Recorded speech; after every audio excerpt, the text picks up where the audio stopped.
finance বুলি ক'লে normally মানুহে এই শব্দটো শুনি থাকে আৰু নৰ্মেলি নিজকে বুজি পাওঁ বুলি ভাবে কিন্তু বহুতো মানুহে ফাইনেন্সিয়েল প্ল্যানিং কি বা ফাইনেন্স মানে কি বস্তু বুজি নাপায় ফাইনেন্স শব্দটোৱে যে ডাইৰেক্ট পইচাৰ লগত মানে কিবা এটা যে ৰিলেট হৈ আছে বা পইচাৰ কথা যে ইংগিত কৰা হৈছে সেই কথাটো নৰ্মেলি মানুহে বুজি পায় কিন্তু তাৰ যিখিনি মেইন পইণ্ট সেইখিনি মানুহে বহুতে নেজানে বা ফাইনেন্সিয়েল প্ল্যানিং কৰা কাক কয় আসলতে এজন ব্যক্তিৰ কাৰণে বা এটা পৰিয়ালৰ কাৰণে ফাইনেন্সিয়েল প্ল্যানিংটো কেনেকৈ কৰা উচিত আৰু এনেকুৱা কি টেকনিকত আপোনালোকে ফাইনেন্সিয়েল প্ল্যানিংটো কৰিব পাৰিব যিটো নেকি আপোনালোকৰ পৰিবাৰটোৰ কাৰণে একদম সৰ্বাঙ্গীন উন্নতি সাধনত আপোনালোকক হেল্প কৰিব আৰু সকলো ফালৰ পৰা মানে চিন্তামুক্ত হ'ব পাৰিব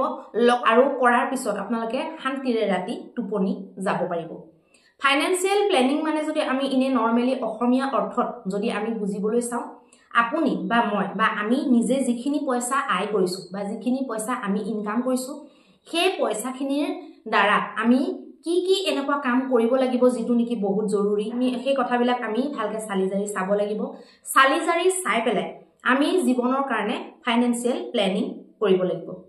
ফাইনেন্সিয়েল প্ল্যানিং বুলি ক'লে নৰ্মেলি যদি আপোনালোকে একদম একদম সৰল অৰ্থত যদি আমি বুজাবলৈ যাওঁ তেতিয়া হলে আপোনাৰ নিজৰ ইনকাম কৰা ধনখিনি পৰিকল্পনাৰ দ্বাৰা এটা নিৰ্দিষ্ট পৰিকল্পনাৰ দ্বাৰা আপুনি ঠানঠিত লগোৱা বা উচিত ঠাইত লগোৱা বা কামত লগোৱাকে ফাইনেন্সিয়েল প্ল্যানিং বুলি কয় আৰু ফাইনেন্সিয়েল প্ল্যানিংৰ সবতছে টপ মোস্ট আসলতে মেইন প্ৰয়োজনটো কি যিটো পইণ্ট নহলে যিকিটা পইণ্ট নহলে আপোনালোকৰ ফাইনেন্সিয়েল প্ল্যানিংটো একেবাৰে নোহোৱাৰ নিচিনা বা কৰি কোনো লাভ নাইকিয়া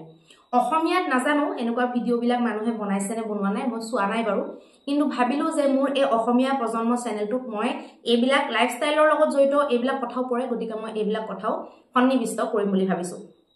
ফাইনেন্সিয়েল প্ল্যানিংটো কৰিবলৈ হলে আপোনালোকে অকনমান দূৰদৰ্শী হ'ব লাগিব আৰু বাস্তৱবাদী হ'ব লাগিব দূৰদৰ্শিতা আৰু বাস্তৱবাদিতা এইকিটা যদি আপোনালোকৰ গুণ থাকে তেতিয়া হলে আপোনালোকে ফাইনেন্সিয়েল প্ল্যানিংটো আসলে কি বা ফাইনেন্সিয়েল ম্যানেজমেন্টটো কি এটা ফাইনেন্সিয়েল প্ল্যানিং আৰু ম্যানেজমেন্ট দুইটা জড়িত হৈ আছে গতিকে প্ল্যানিং আৰু ম্যানেজমেন্ট দুইটা প্ৰায় একে বুলি আপোনালোকে বহুতখিনি পাৰ্সেন্টেজ একে বুলি ক'ব পাৰে কাৰণ পৰিকল্পনাৰ পৰাইটো ম্যানেজমেন্ট হয় না নহয় হু পৰিকল্পনা এটা কৰি আপোনালোকে যেতিয়া বস্তুখিনি ঠানঠিত লগায় সিৰিয়েলিকে শৃংখলাবদ্ধ কৰে একদম ডিসিপ্লিন মেইনটেইন কৰে সেইটোই হৈছে ম্যানেজমেন্ট আমি যদি ফাইনেন্সিয়েল হিচাপত আমি যদি নিজকে ষ্টেবল বুলি ভাবিবলৈ যাওঁ বা ষ্টেবল যদি বনাবলৈ যাওঁ বা ফাইনেন্সিয়েল প্ল্যানিং বা ম্যানেজমেন্ট আমি যদি নিজকে ভালকে কৰিছো বুলি প্ৰমাণ দিবলৈ যাওঁ তেতিয়া হলে আমি এটা কাম কৰিব লাগিব আপোনালোকে যিমানে ইনকাম নকৰক আপোনালোকৰ ওচৰত যিমানে টকা নাথাকক মানুহৰ প্ৰথম শান্তিটো হৈছে নিৰোগী কায়া মানে কয় নহয় আমাৰ অসমীয়াটো এষাৰ কথা আছে দেহা থাকিলেহে বেহা যদি আমাৰ স্বাস্থ্যটো নাথাকে যদি আমাৰ দেহাটো ঠিকে নাথাকে যদি আমাৰ হেলথটো ঠিকে নাথাকে তেতিয়া হলে আপোনালোকৰ কোনো টকা পইচাৰ কোনো কাম নাই এতিয়া আপোনাৰ ওচৰত টকা বহুত আছে কিন্তু আপোনাৰ যদি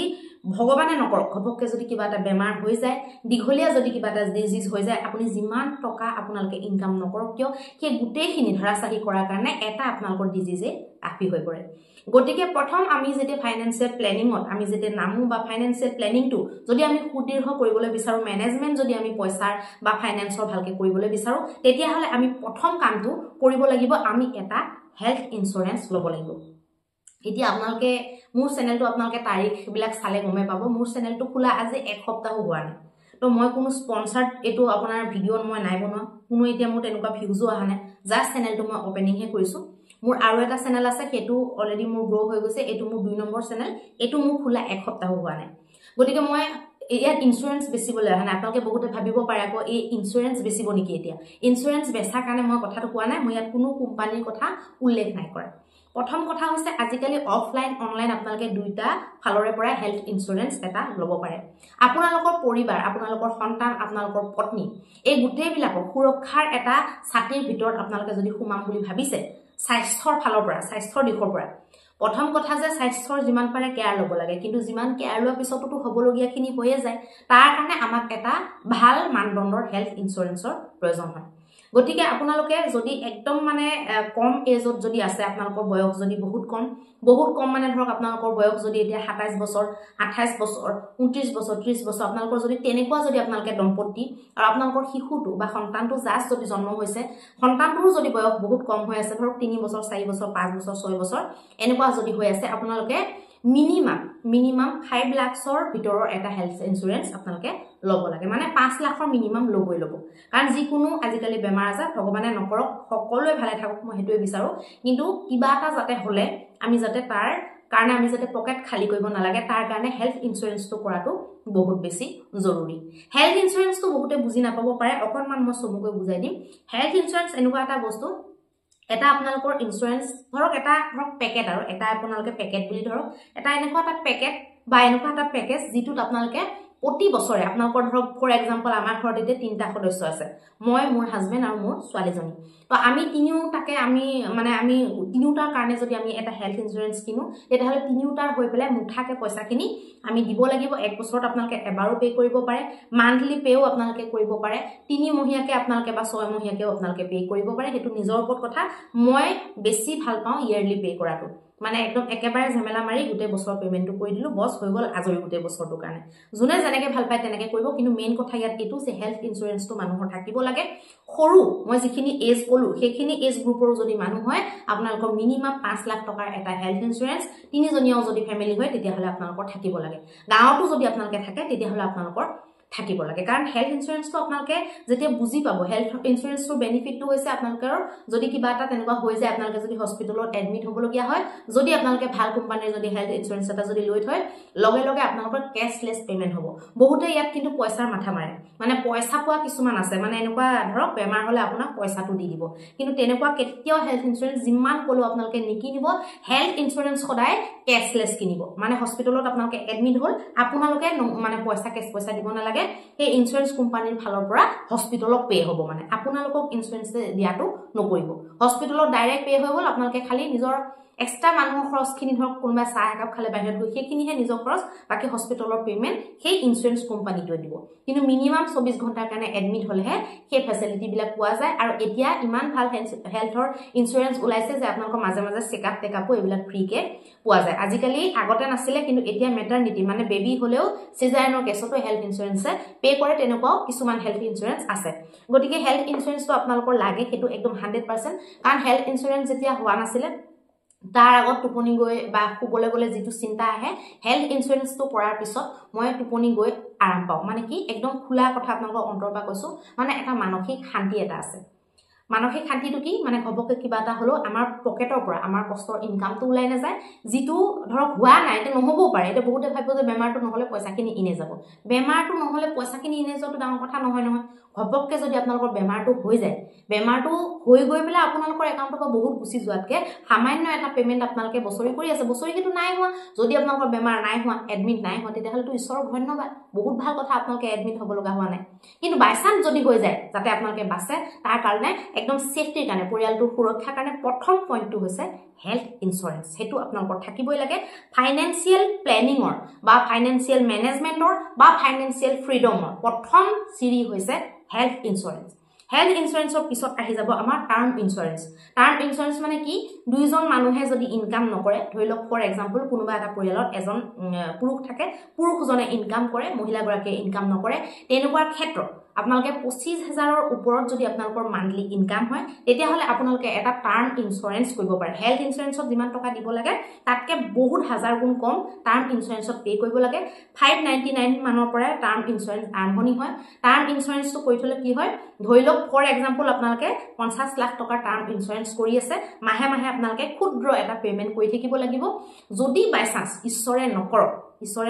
ভগৱানে নকৰক যদি আপোনালোকৰ ইনকাম কৰা মানুহজনৰ যদি কিবা হৈ যায় কিবা এটা যদি হৈ যায় তেতিয়াহলে আপোনালোকে যে সেই যে পে যে আপোনালোকে কৰি আছিল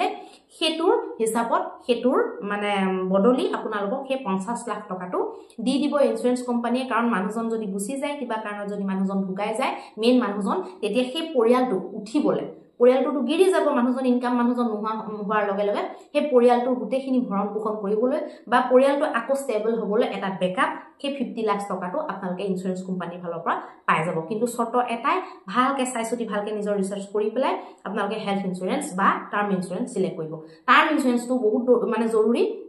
599 এটা যদি আপোনালোকৰ মাহে গৈ থাকে তথাপিতো কোনো লছ নাই আজিৰ যুগত যদি তেনেকুৱা এটা আপোনালোকে সুবিধা পায় কিন্তু ইনকাম প্ৰুফ থাকিব লাগে এটুত মেইনলি আৰু 25000 টকাৰ মিনিমাম 25000 টকা মান্থলি ইনকাম হোৱা মানুহ বিলাকেহে এটু সুবিধা পাব পাৰে নৰমালি দেই কিন্তু আজিকালি বহুতটা ক্যাটাগৰী ওলাইছে তাত হয়তো আপোনালোকে পাবও পাৰে হেতু কোৱা নাযায় তাৰ পিছত 3 নম্বৰত আমাৰ ফাইনেন্সৰ পইণ্ট আহিব ইমাৰ্জেন্সি ফান্ড ইমাৰ্জেন্সি ফান্ড মানে ফৰ এক্সাম্পল মই কোভিড-19 ৰ এক্সাম্পলকে দিও এটা কোভিড-19 ৰ কিছুমান তেতিয়া ফেসবুকত মানে ভিডিও আহিছিল বাচ্চাটোক খোৱাবলৈ চাউল আৰু দালি পৰ্যন্ত নাই মানে কি তেওঁলোকে দিন হাজিৰা কৰে ডেইলি ইনকাম কৰে ডেইলি খাই পেলাই শেষ কৰি পেলাই তো তেনেকুৱা ক্ষেত্ৰত কি হয় যদি প্ৰাকৃতিক দুৰ্যোগ বা এনেকুৱা ধৰণৰ দুৰ্যোগ আহে দেশখনত বা ৰাজ্যখনত তেতিয়া হলে আমাৰ যাতে একো সব কাম বন্ধ হৈ গল এটা ধৰক কোভিডৰ টাইমত কাম কৰা মানুহবিলাকে কাম কৰা মানে ঘৰে ঘৰেও নিজৰ যাব নোৱাৰে ঝাৰু দিয়া মুছা যিবিলাক কাম কৰা মানুহ সেইবিলাকেও আনকি মানুহৰ ঘৰত গৈ পেলাই কাম কৰিব নোৱাৰা হৈ গল গতিকে সেইখিনি সময়ত তেওঁলোকৰ যদি অকনো যদি ইমাৰ্জেন্সি ফান্ড বা জমা টকা ইমাৰ্জেন্সিৰ কাৰণে যদি জমা টকা নাথাকে জমা ফান্ড যদি নাথাকে তেতিয়াহলে তেওঁলোকৰ কি অৱস্থা ভয়ংকৰ অৱস্থা হ'ব পাৰে আপোনালোকে ভাবি চাওক আপোনালোকৰ ইমাৰ্জেন্সি ফান্ডটো কেনেকৈ এতিয়া বনাব লাগে আপোনাৰ মাহেলি যেটো খৰচ হয় মানে মান্থলি আপোনালোকৰ যেটো খৰচ হেতুৰ আপোনালোকে 6 গুণ 6 গুণ ফৰ এক্সাম্পল আপোনাৰ যদি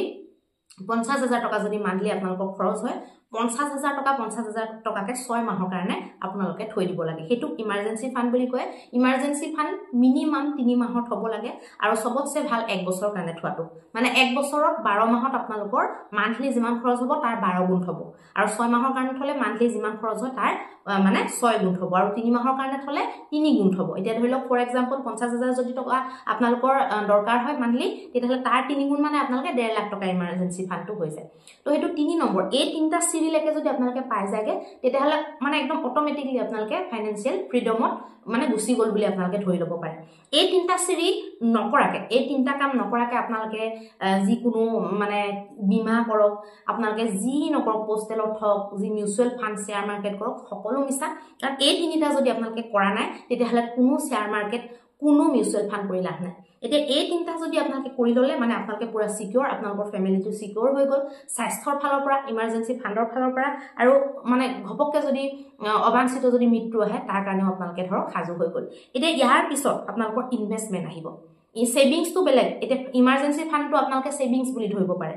সেভিংস আৰু ইনভেষ্টমেন্ট দুটা বেলেগ বস্তু সেভিংস মানে আমি স্থিৰ কৰি দিও বস্তুটো আমি বসাই লওঁ আৰু ইনভেষ্ট কৰা মানে হেতু আমি নিবেশ কৰি দিও তাৰ পৰা যাতে আৰু 2 গুণ 3 গুণ বাঢ়ি থাকে সেভিংসৰ পৰা নেবাহে সেভিংসত জাস্ট অকল বেংকৰ হে ইন্টাৰেষ্টটো পায় কিন্তু ইনভেষ্টমেন্টত বহুত গুণ বাঢ়িব পাৰে বা আপোনালোকে শেয়াৰ মাৰ্কেটত লগালে মিউচুৱেল ফান্ডত লগালে এইবিলাক হৈছে ইনভেষ্টমেন্ট আৰু আমি যেটো বেংকত ইমাৰ্জেন্সি ফান্ড হিচাপে থলো এফডি হিচাপে থলো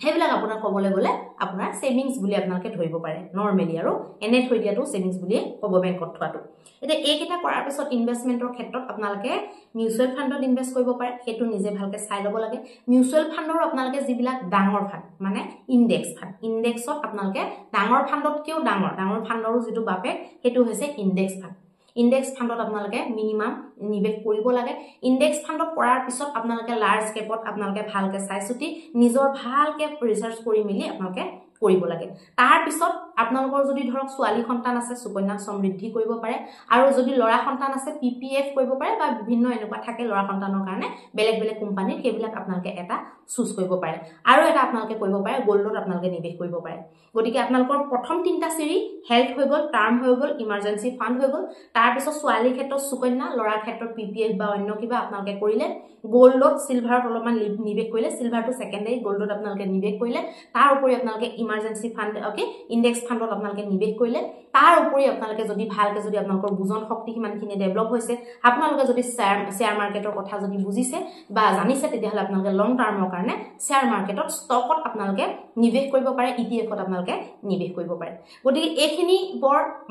ইম্পৰ্টেন্ট টপিক আমাৰ জীৱনৰ বহুতে বুজি নাপায় ফাইনান্সিয়াল ফ্ৰীডম কয় ফাইনান্সিয়াল প্ল্যানিং কয় মেনেজমেন্ট কয় কিন্তু তাৰ একো উৱাদি মানুহে নাজানে এই কথাখিনি এই মই যিকিটা পইণ্ট প্ৰথম তিনটা পইণ্ট কম্পালসৰি পইণ্ট তাৰ পাছৰ কিটা কম্পালসৰি হয় কিন্তু আপোনালোকৰ ওপৰত নিৰ্ভৰ কৰে আপোনালোকে কৰিব নে নকৰে মই আপোনালোকে ইউটিউবত নৰমালি 1000টা ভিডিও চালে যেটো ৰিপ্লাই পাব মই অসমীয়াৰ এটা ভিডিওতে মই গুটে ৰিপ্লাই আপোনালোকক দি দিছো কোট ডাইভাৰ্সিফাই হিচাপে কোট আপোনালোকে নিবেশ কৰিব লাগে হেতু কৰো নিবেশৰ বা আমাৰ ফাইনান্সিয়াল ফ্ৰীডমৰ প্ৰথম সিৰি কোনগিটা সেইগিটাও মই আপোনালোকক বুজাই দিলো চেনেলটো যদি ভাল লাগে ভিডিওটো যদি ভাল লাগে ফেসবুকত ফলো কৰিব আৰু ইউটিউবত যদি চাই আছে সাবস্ক্ৰাইব কৰি দিব দয়া